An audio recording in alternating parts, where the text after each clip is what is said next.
आज के इस वीडियो में class 12th chemistry Bihar board का जो वीवीआई ऑब्जेक्टिव का जो सीरीज चल रहा था, उस सीरीज में आज हम सेट 8 को देखने वाले हैं। तो चलिए स्टार्ट करते हैं। आपका फर्स्ट क्वेश्चन क्या है?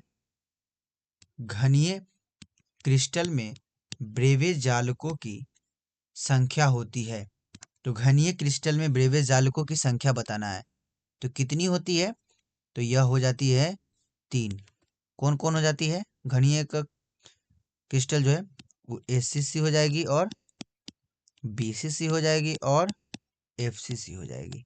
ठीक है, तो इसके आंसर ऑप्शन ए लगाइएगा। एससीसी में परमाणु की संख्या कितनी होती है? तो 1 होती है। बीसीसी में परमाणु की संख्या कितनी होती है? 2 होती है। एफसीसी में परमाणु की संख्या कितनी होती है? तो 4 होती है। ठीक है, चलिए 2 नंबर क्वेश्चन देख लीजिए। क्या है क्वेश्चन? एक अष्टफलकीय रिक्तिका कितने गोलों से घिरी होती है? तो जो अष्टफलकीय रिक्तिका होती है वो आपका कितने गोलों से घिरी होती है? तो 6 गोलों से घिरी होती है। ठीक है, इसका आंसर ऑप्शन बी हो जाएगा। यदि यही पूछ दे कि चतुष्फलकीय रिक्तियां कितने गोलों से घिरी होती है, ठीक है, क्या पूछ दे? चतुष्फलकीय रिक्तियां कितने गोलों से घिरी होती है?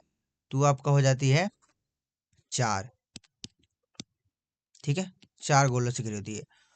कुछ जैसे कुछ क्वेश्चन है, यदि इस बात को याद रखिए, यह क्वेश्चन बनती है कि परमाणु की संख्या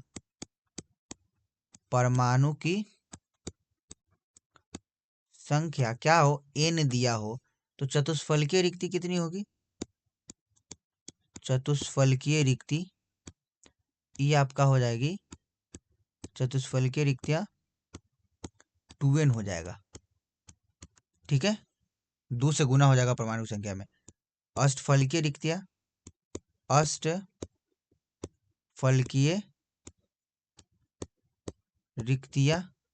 वो आपका हो जाएगा n। ठीक है, जैसे आपका एक क्वेश्चन आ जाए कि एससीसी में चतुष्फलकीय रिक्ति की संख्या कितनी है? तो एससीसी में परमाणु की संख्या 1 होती है, तो चतुष्फलकीय रिक्ति कितनी हो जाएगी? तो 2 इंटू 1, चतुष्फलकीय रिक्ति की संख्या 2 हो जाएगी। और अष्टफलकीय रिक्ति सिर्फ n ही है, तो अष्टफलकीय रिक्ति एससीसी में 1 होगी। ठीक है, तो ऐसे भी क्वेश्चन बन सकती है। इस पॉइंट को आप लोग याद करके रखिएगा। अगला क्वेश्चन देख लीजिए। क्या है? निम्नलिखित में से कौन सा गुणधर्म क्रिस्टलीय ठोस का नहीं है? आपका ऑप्शन है निश्चित ज्यामितीय आकार होती है, तो ई भी होती है। अस्पष्ट गलनांक ई भी होती है। समदैशिक, तो क्रिस्टलीय समदैशिक नहीं होती है, तो इसका आंसर ऑप्शन क्या हो जाएगा? ऑप्शन सी हो जाएगा, क्रिस्टलीय विषमदैशिक होती है। अगला क्वेश्चन देख लीजिए। क्या है? विलयन में विलय के मोल प्रभाज और विलायक के मोल प्रभाज का योग होता है। तो विलयन में उपस्थित विलय का मोल प्रभाज और विलायक का मोल प्रभाज का जो योग होता है वो 1 होता है। कितने होता है? 1। ऑप्शन क्या हो जाएगा? ऑप्शन बी हो जाएगा। यहीं से 1 से बराबर हम लोग लिख सकते हैं 1 माइनस एक्स बी, या यहीं से एक्स बी बराबर मतलब विलायक का मोल प्रभाज को हम लोग लिख सकते हैं 1 माइनस एक्स से मीन्स विलय का मोल प्रभाज। ठीक है, चलिए अगला क्वेश्चन देखिए। क्या है?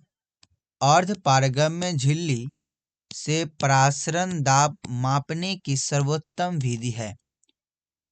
तो अर्ध पारगम्य झिल्ली से प्रासरण दाब मापने की जो सर्वोत्तम विधि है, सबसे अच्छी विधि है, वो बर्कले एवं हार्टले विधि। इसका आंसर ऑप्शन ए हो जाएगा। ठीक है, अगला क्वेश्चन चलिए। क्या क्वेश्चन? निम्नलिखित में से कौन सा वान ऑफ गुणांक यूरिया के लिए सही होगा?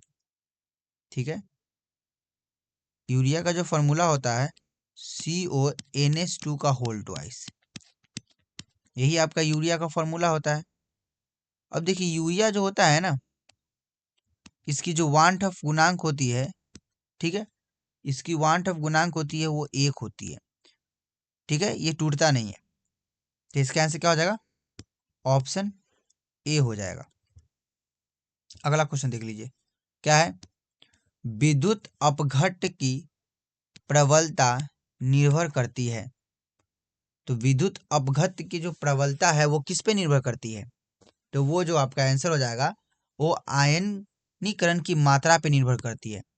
तो इसका आंसर ऑप्शन क्या हो जाएगा? ऑप्शन बी हो जाएगा। अगला क्वेश्चन देख लेते हैं, क्या है आपका क्वेश्चन अगला? 96,500 कूलम विद्युत CuSO4 के विलयन से कितना कॉपर मुक्त होगा? चलिए, तो इसका देख लीजिए क्या होगा। तो आपका कितना कॉपर मुक्त होगा, तो यहाँ से कैसे हम लोग निकालेंगे? तो कॉपर मुक्त मतलब तुल्यांकी भार यहाँ से निकालना होगा। तो हम लोग लिखेंगे कॉपर का अनुभार अपॉन में एन फैक्टर। तो इसका एन फैक्टर क्या हो जाएगा?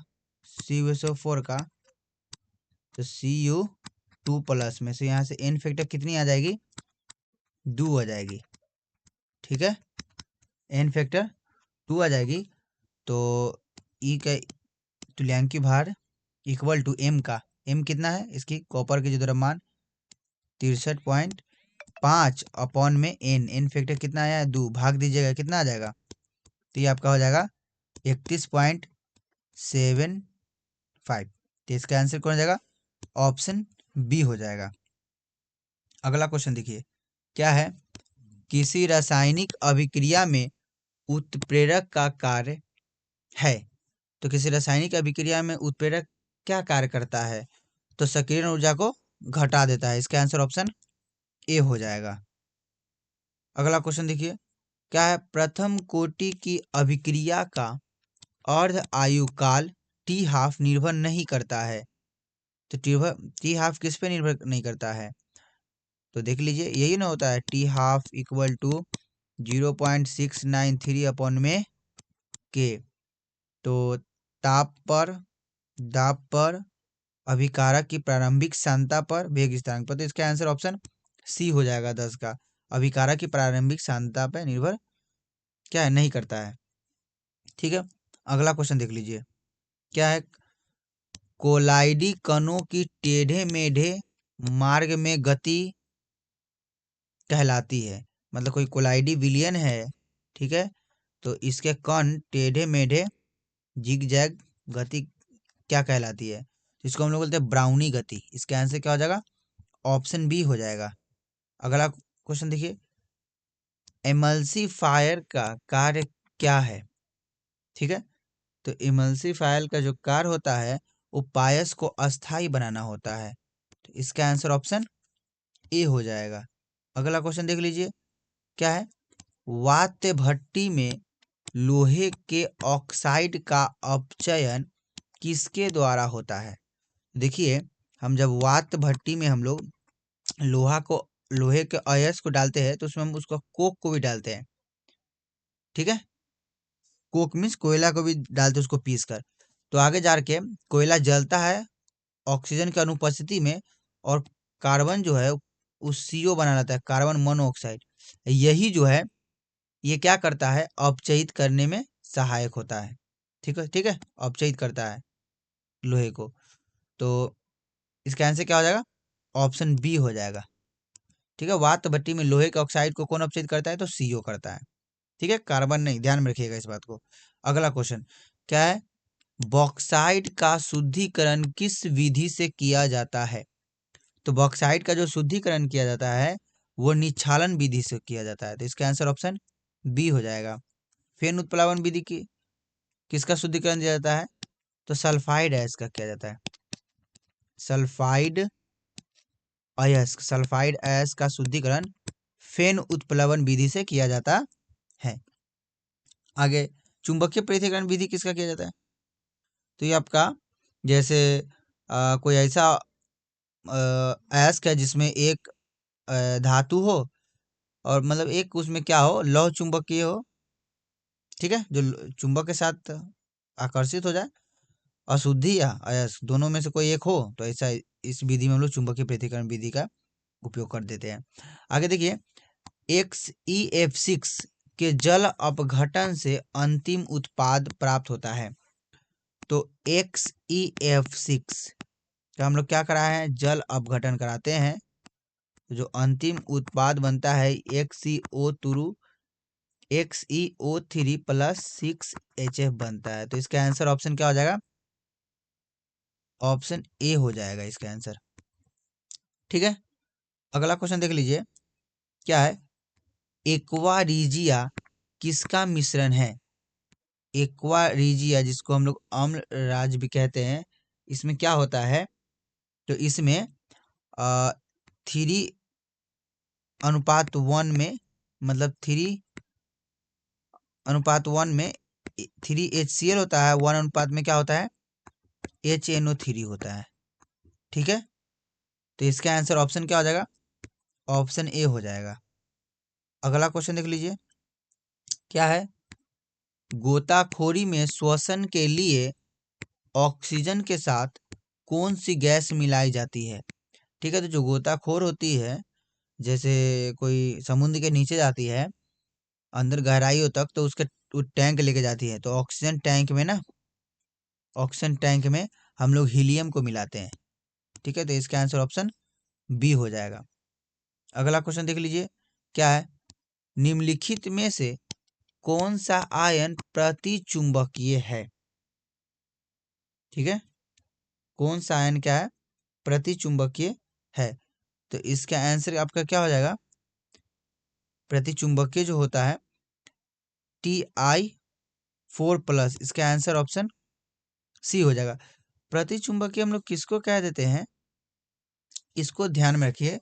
तो प्रतिचुंबकीय वो होता है जो क्या होता है, चुंबकीय क्षेत्र में ध्रुवल रूप से प्रतिकर्षित होता है।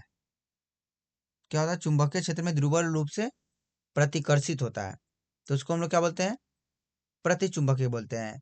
अनुचुंबकीय किसको कहते हैं, तो ध्रुवल रूप से चुंबकीय क्षेत्र में आकर्षित होता है, उसको अनुचुंबकीय कहते हैं।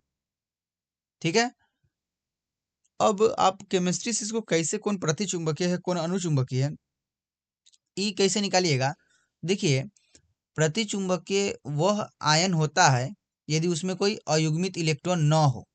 ठीक है, अयुग्मित इलेक्ट्रॉन न होगा तो प्रतिचुंबकीय होगा। जैसे हम लोग देखते हैं कॉपर जो है, कॉपर का परमाणु संख्या 29 है, तो इसका आप लोग इलेक्ट्रॉनिक विन्यास निकालिएगा ना, तो आर्गन आ जाएगा, कॉपर 2+ कीजिएगा तो आर्गन 3D9 हो जाएगा। इसमें जो आपका क्या होगा, 3D9, देखिए डी में क्या गो ऑर्बिटल 5 गो, 1 2 3 4 5, इसमें एक इलेक्ट्रॉन एक एक हो जाएगा, 5 हो गया, 6 7 8 9, तो इसमें एक क्या बच गई, अयुग्मित इलेक्ट्रॉन, तो ये अनुचुंबकीय होती है। क्या होती है, अनुचुंबकीय। उसी प्रकार Fe3+ में, तो Fe का परमाणु संख्या कितनी होती है, 26 होती है, लेकिन Fe2+ है, तो इसका इलेक्ट्रॉनिक विन्यास निकालिएगा तो इस प्रकार होती है 3D5। तो इसमें देखिएगा ना, 1 2 3 4 5, 1 2 3 4 5, तो इसमें 5 गो इलेक्ट्रॉन क्या है, अयुग्मित है, तो ये आपका क्या हो जाएगा, ये 5 इलेक्ट्रॉन Fe में अयुग्मित है, तो इसको आप बोल सकते हैं ये भी क्या है, अनुचुंबकीय। इसको तो लौह चुंबकीय भी बोल सकते हैं। ठीक है, इसमें 5 क्या है, इलेक्ट्रॉन अयुग्मित है। Ti4+ में इसका क्या होगा, तो देखिए कैसे निकलेगा, Ti4+, इसकी परमाणु संख्या कितनी होती है, 22 होती है, तो इसको आप निकालिएगा, ये आर्गन होती है और उसका 3D0 आ जाती है। ठीक है, तो ये इसमें तो डी में कोई इलेक्ट्रॉन नहीं है, तो ई जो होगी अयुग्मित होगी, अयुग्मित। ठीक है, इसका आंसर ऑप्शन सी है। इस बात को ध्यान में रखिए। जैसे क्रोमियम, क्रोमियम की परमाणु संख्या कितनी होती है? 24 होती है। ये क्या दिया हुआ है? क्रोमियम 3+। इसका देखिए Ar3D3 होती है।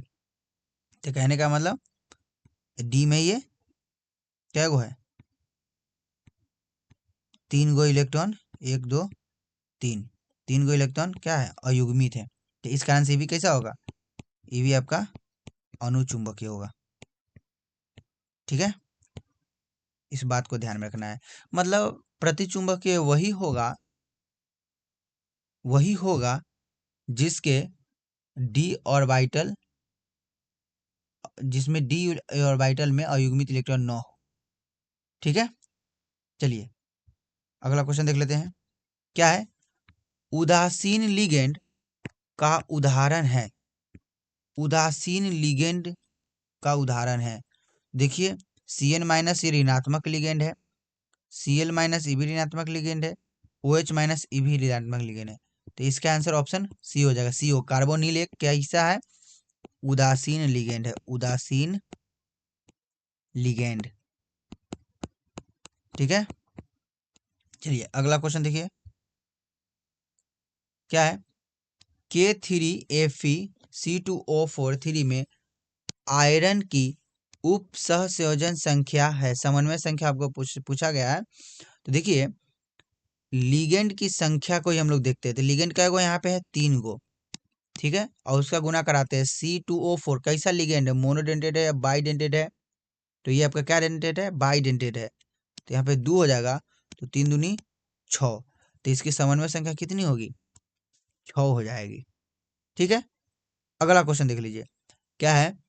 आयोडोफॉर्म परीक्षण कौन सा यौगिक नहीं देगा? आयोडोफॉर्म परीक्षण कौन सा यौगिक नहीं देगा? तो ऑप्शन है एथिल एल्कोहल, ऑप्शन बी है एसीटोन, ऑप्शन सी है मेथिल एल्कोहल, ऑप्शन डी है एसिटिल्डिहाइड। तो जो आयोडोफॉर्म है, ठीक है, वो आपका मेथिल एल्कोहल नहीं देता है। तो इसका आंसर ऑप्शन सी हो जाएगा। ठीक है, अगला क्वेश्चन देख लीजिए। क्या वुड्स अभिक्रिया द्वारा बनाया जाता है? तो वुड अभिक्रिया क्या है? वुड्स अभिक्रिया जब एल्किल हैलाइड को सोडियम धातु के साथ शुष्क ईथर की उपस्थिति में कराते हैं तो सम चाहे एल्केन बनता है। कैसा एल्केन? तो सम संख्या वाला इलेक्ट्रॉन। जैसे देखिए एल्किल हैलाइड, एल्किल हैलाइड को सोडियम धातु के साथ किसके साथ, किसको उपस्थिति में? ड्राई ईथर उपस्थिति में अभिक्रिया कराते हैं तो 2 टाइम्स ई भी होता है, 2 टाइम्स। तो यहाँ से 2x और Na बन गया 2 टाइम्स, और यहाँ से 2r यहाँ बचा हुआ है तो RR। तो इसको बोलते हैं सम संख्या वाला एल्केन, सम संख्या वाला एल्केन। तो इसका आंसर क्या हो जाएगा? ऑप्शन ए हो जाएगा। अगला क्वेश्चन देख लीजिए। क्या है? ईथर का सामान्य सूत्र निम्नलिखित में से कौन सा है? तो ईथर का जो सामान्य सूत्र होता है वो ये O होता है। तो इसका आंसर ऑप्शन ए हो जाएगा। ये आपका CHO एल्डिहाइड का है। किसका है? एल्डिहाइड का, एल्डिहाइड का सामान्य सूत्र। CO किसका है? तो CO आपका कीटोन का है, कीटोन का सामान्य सूत्र। OH किसका है? तो एल्कोहल का है, एल्कोहल का सामान्य सूत्र। अगला क्वेश्चन देख लीजिए। क्या है? फिनॉल का जलीय NaOH और CHCl3 के साथ गर्म करने पर बनता है। जब आप फिनॉल को किसके साथ अभिक्रिया कराइएगा? CHCl3 और NaOH के साथ। तो ये कौन सा अभिक्रिया है? नाम बता सकते हैं? बताइए कौन सा अभिक्रिया है? ध्यान में आ रहा है? ये आपका कौन सी अभिक्रिया है? तो ये आपका जो अभिक्रिया है वो आपका रीमैन टीमैन अभिक्रिया है। तो बनता क्या है ये? जब आप फिनॉल को CH Cl3 और NH के साथ अभिक्रिया कराते हो तो क्या बनता है? तो आपका सैलिसल्डिहाइड बनता है। इसका आंसर ऑप्शन बी हो जाएगा। ठीक है, अगला क्वेश्चन देख लीजिए। क्या है? सिल्वर मिलर परीक्षण कौन देता है? जो सिल्वर मिलर है वो परीक्षण कौन देता है? तो ऑप्शन ए दिया हुआ है एल्डिहाइड, ऑप्शन बी दिया हुआ है कीटोन, ऑप्शन सी है ईथर, ऑप्शन डी है एल्केन। तो एल्डिहाइड जो परीक्षण मतलब जो सिल्वर मिलर है वो परीक्षण देता है, वो कौन है? तो एल्डिहाइड होता है। इसका आंसर ऑप्शन ए हो जाएगा। अगला क्वेश्चन क्या है? सिरका में एसिटिक अम्ल की प्रतिशत मात्रा होती है? तो सबसे पहले सिरका में कौन सा अम्ल पाया जाता है? ठीक है, तो वही एसिटिक अम्ल। एसिटिक अम्ल। एसिटिक अम्ल का सूत्र क्या होता है? तो CH3COOH। इसको IUPAC में नाम क्या कहते हैं? तो एथेनोइक एसिड या एथेनोइक अम्ल भी इसको हम लोग क्या कहते हैं। तो इसमें सिरका में एसिटिक अम्ल कितना से कितना प्रतिशत तक होता है? ठीक है, तो इसका आंसर ऑप्शन ए हो जाएगा, 4 से 10% तक के आसपास होता है। ठीक है, अगला क्वेश्चन देख लीजिए। क्या है?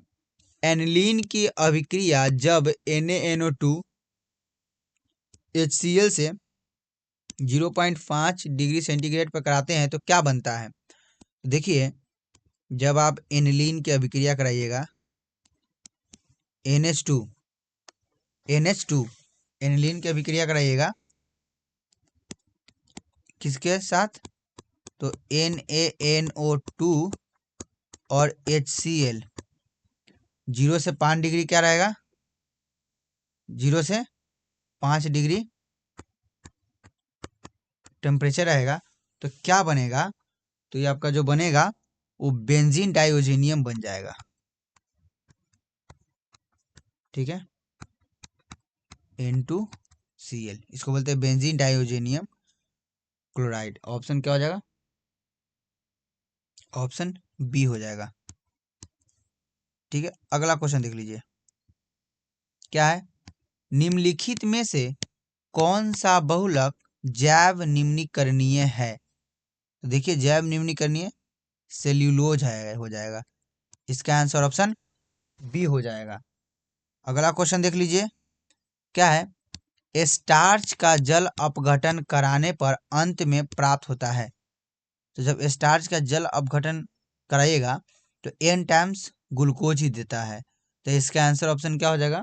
29 का ऑप्शन ए हो जाएगा, ग्लूकोज। ठीक है, अगला क्वेश्चन देख लीजिए। निम्नलिखित में से कौन सा विटामिन जल में विलय है? तो जल में विलय जो होता है, देखिए विटामिन हम लोग 2 प्रकार से लेते हैं। विटामिन कितने प्रकार के, मतलब विलयता के आधार पे 2। एक को हम लोग बोलते हैं जल में विलय, दूसरे को बोलते हैं वसा में विलय। ठीक है, तो विटामिन क्या होता है? विटामिन ए होता है, बी होता है, सी होता है, डी होता है, और क्या होता है? ई होता है और के होता है। तो कौन से विटामिन वसा में विलय है? तो वसा में जो विलय है, इस बात को याद कर रखिएगा, एक ट्रिक है कीड़ा। ये सब जो विटामिन के, vitamin E, vitamin D, vitamin A किस में विलय है? वसा में विलय है। और विटामिन बी है और सी है, ये जल में विलय है। तो इसका आंसर ऑप्शन क्या हो जाएगा? ऑप्शन सी हो जाएगा, जल में विलय है। ठीक है, विटामिन ए का रासायनिक नाम क्या होता है? तो रेटिनॉल होता है। इसका रासायनिक नाम भी देख लीजिएगा, एक क्वेश्चन बनेगी ही। ठीक है, अगला क्वेश्चन क्या है? टेफ्लॉन बहुलक का एकलक है। जो टेफ्लॉन है किस बहुलक का एकलक है? ठीक है, तो इसका आंसर जो हो जाएगा आपका ऑप्शन बी होगा, टेट्राफ्लोरोएथिलीन का जो बहुलक है, मतलब वो क्या है? जो बहुलक का एकलक वही टेफ्लॉन है। ठीक है, अगला देख लीजिए क्या है 32 नंबर, डेटॉल का उपयोग किया जाता है। डेटॉल का उपयोग हम लोग किस में करते हैं, तो इसका आंसर हो जाएगा एंटीसेप्टिक के रूप में, ऑप्शन ए हो जाएगा। ठीक है, एंटीबायोटिक किसको कहते हैं, तो जिसका हम लोग बुखार में यूज करते हैं, बुखार के दवाई में पैरासीटामोल हो गया, ये सब एंटीबायोटिक। एनाल्जेसिक किसको कहते हैं, तो पीड़ाहारी, जिसको दर्द निवारण में जिसका हम लोग यूज करते हैं। कीटनाशक जैसे फिनॉल उनॉल हो गया, ये सब कीटनाशक हुआ कीट उट को मारने में।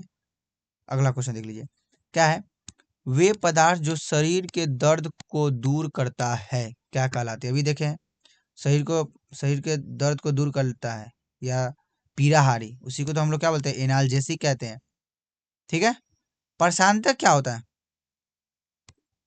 प्रशांतक जो आपके तनाव को कम करता है।